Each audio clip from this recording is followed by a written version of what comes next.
유책의 족쇄를 풀다. 대법원 2022무 101-109 판결이 바꾼 이혼의 패러다임. 유책주의에서 실질적 파탄주의로의 결정적 전환점 분석. 낡은 원칙과 새로운 현실의 충돌. 혼인 파탄에 책임 있는 배우자는 영원히 이혼을 청구할 수 없는가? 전통적 유책주의. 혼인 파탄에 주된 책임이 있는 자는 이혼을 청구할 수 없다.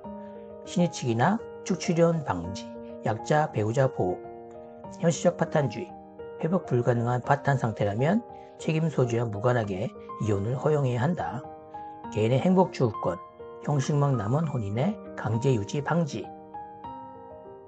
연구했던 원칙의 균열, 2015년 전합 판결의 의미. 대법원은 오랫동안 민법 제840조를 근거로 유책 배우자의 이혼 청구를 원칙적으로 불허해왔다. 그러나 이미 파탄난 혼인을 강제로 유지하는 부작용에 대한 비판이 계속되었다. 2015년 전합 판결, 유책주의 원칙은 유지하되 예외적 허용의 길을 열었다.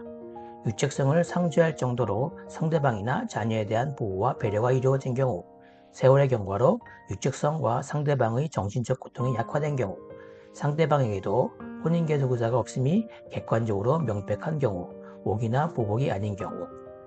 이 판결은 추상적 기준을 제시했을 뿐 언제, 어떻게 적용할 것인가에 대한 구체적 해석은 남겨두었습니다. 하나의 사건, 40년 역사의 서사, 단순한 부부가 아니었던 그들. 단순한 부정행위를 넘어선 경제 공동체의 붕괴. 81년 사실혼 동거의 시작, 86년 혼인신고, 96년 남편 속죄 무역업 시작, 2007년 아내 회사 이사 취임, 본격적인 사업 파트너 관계, 2009년 남편 중국에서 외도 및 혼외자 출산, 결정적인 주책 사유, 2016년 완전한 별거 시작. 혼인기간은 약 40년, 자녀는 4명, 이혼 사건 당시 모두 성년, 관계의 본질, 가정 공동체를 넘어선 밀접한 경제적 사업적 파트너. 결혼의 종말, 소송 전쟁의 서막. 2016년 별거 이후 그들은 배우자가 아닌 적재적 당사자였다. 형사소송. 남편이 업무방해 재물손괴 처벌로 아내를 고소했고 아내도 남편을 형사 맞서였습니다. 민사소송. 부동산 소유권, 주식 양도, 10억대 손해배상 청구 등. 원고는 남편은 아내를 상대로 민사소송도 제기했습니다. 반면 피고 아내는 남편을 상대로 경영권 분쟁, 대표이사 해임 및 선임 관련 소송을 제기했고 강제집행, 아내가 남편 소유 부동산 및 주식의 다수의 경매 절차 진행했습니다. 이 시점부터 혼인관계 실체는 완전히 소멸하고 오직 법적 분쟁만이 남았습니다. 원시민 서울고등법원의 판단, 유책주의 원칙은 흔들리지 않는다. 서울고법은 왜 남편의 이혼 청구를 기각했는가? 1. 명확한 유책 배우자. 혼인 파탄에 주된 책임은 부정행위를 저지른 남편에게 있다. 2. 진실된 이혼 거부.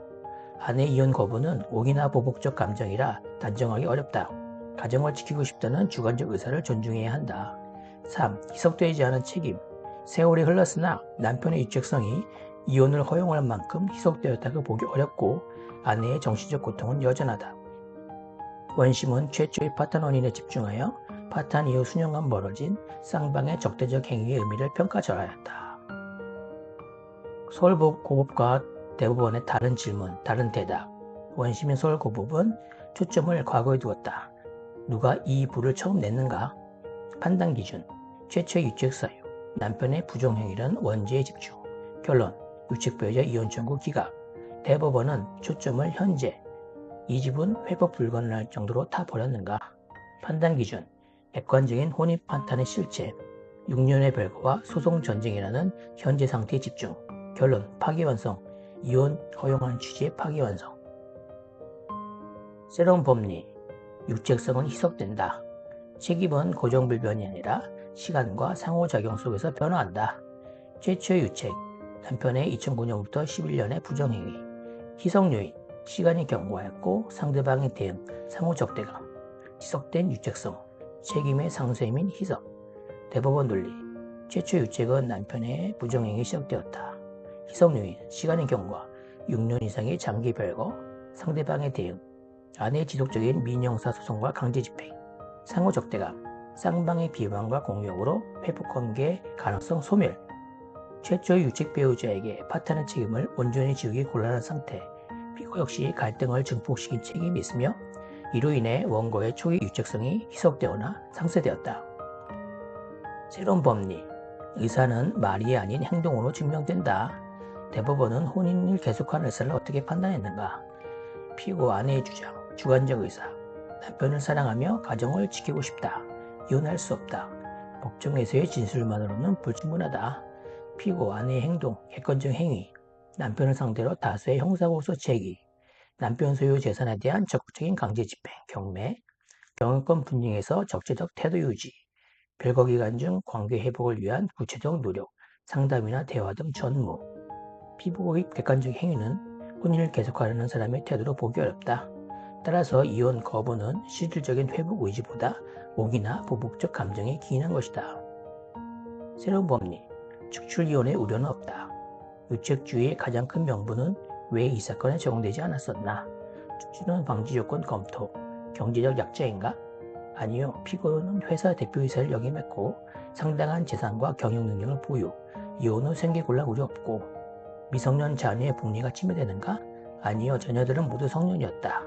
이혼이 일방에게 가혹한가? 아니요, 막대한 규모의 재산 분할이 예정돼 있어 이혼이 피고에게 가혹한 결과를 초래하지 않는다. 보호의 필요성이 없으므로 혼인을 강제하는 것은 실질적으로 징벌의 의미만 남아있다. 새로운 게임의 법칙, 이혼소송 실무는 어떻게 바뀌는가? 유책 배우자, 즉 원고의 전략, 단순한 파탄 주장을 넘어 상대방의 객관적 행위를 입증하라. 장기 별거 기간, 상대방의 적대적 소송, 강제 집행 내역, 관계 회복 노력 부재, 이중적 태도, 말과 행동의 불일치, 상대방 배우자, 피고의 전략, 감정적 호소만으로는 부족하다. 실질적인 관계 회복 노력을 증명하라. 무상담 기록, 적극적인 화해 시도, 무분별한 소송 자제. 유책을 빌미로 한 보복적 혼인 유지 전략은 더 이상 법원에서 통하지 않는다. 이는 오히려 혼인 계속 의사가 없음을 스스로 입증하는 결과가 될 수 있다. 입법을 앞지른 판결, 사실상 파탄주의로의 전환. 이 판결은 법원이 입법의 공백 속에서 해석론을 통해 파탄주의적 요소를 대폭 확대한 것이다. 누가 잘못했는가로부터 현재 이들의 관계는 실질적으로 부부인가로 발상이 전환되었다. 6년 이상 별거하며 서로를 고소하는 관계는 법률상으로만 부부일 뿐 실질적인 원수 시간이다. 법이 이러한 껍데기만 남은 혼인을 해소해주는 것이 사회 정의와 개인의 존엄에 부합하다는 현실적인 판단이다. 이혼의 대가, 경제적 방정식의 변화. 분쟁의 초점은 이혼 허용 여부에서 재산 분할 규모로 이동한다. 이혼은 허용하되 돈으로 보상하라. 재산 분할, 유책성과 무관하게 혼인 중 재산 형성에 대한 기여도에 따라 공평하게 산정. 본 사건처럼 아내의 사업 기여도가 높다면 상당한 분할이 예상된다. 위자료, 유책 배우자의 책임이 여전히 인정되므로 징벌적 수준의 유자료 산정이 가능하다. 이혼 허용의 반대급부로 유자료 액수가 상향될 수 있다. 이 판결은 유책 배우자에게 면죄부를 준 것이 아니라 혼인 유지라는 징벌 대신 경제적 보상이라는 현실적인 해결책을 택한 것이다. 판결의 핵심 요약, 기억해야 할 3가지 원칙. 유책성은 영구적이지 않다. 장기간의 별거와 상대방의 적대적 행위는 최초의 책임을 희석시키거나 상쇄할 수 있다. 혼인 계속 의사는 행동으로 증명된다. 가정을 지키겠다는 말과 모순되는 공격적, 보복적 소송, 이혼 거부의 진정성을 부정한다. 협력 의무는 상호적이다. 피해자라는 지위가 관계 회복 노력을 방기하고 상대를 공격할 무한한 권리를 부여하지는 않는다.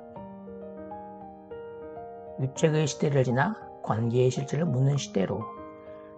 이 사건 대부분 판결은 개인의 존엄과 행복 주권을 중시하는 시적 흐름을 반영한 이정표다. 법원은 더 이상 껍데기만 남은 혼인을 강제하지 않고 당사자들이 각자의 삶을 새롭게 시작할 수 있도록 길을 열어주었다. 이제 법원은 누가 과거에 잘못했는가를 넘어 둘은 현재 누구인가를 묻는다. 이것이 이 판결이 가져온 가장 근본적인 패러다임의 전환이다.